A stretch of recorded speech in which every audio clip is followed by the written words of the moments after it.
Allah'ın iradesi var. Her şeyin bir vakti, zamanı var. Zamanı gelince olacaklar olur. Ondan sonra da neticesi meydana çıkar. Onun için bu dünya meseleleri için fazla korkmaya, gayle olmaya gerek yok. Bizim beklediğimiz şeyler var. Onlar çıkacak. Onlar için de olacak şeyler Allah Azze ve Celle tertip etmiş. Bakalım nasıl olacak. O sahip çıkacak.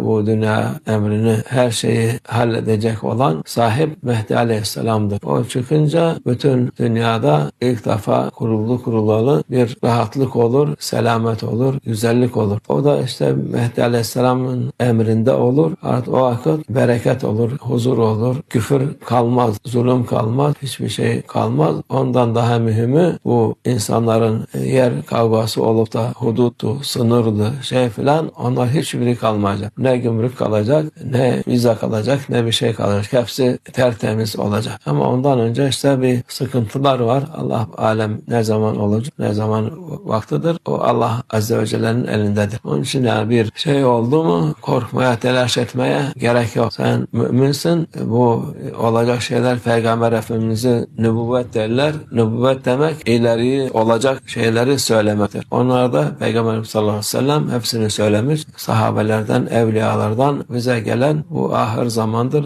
Yani vakit yaklaştı. Allah bilir ne zaman.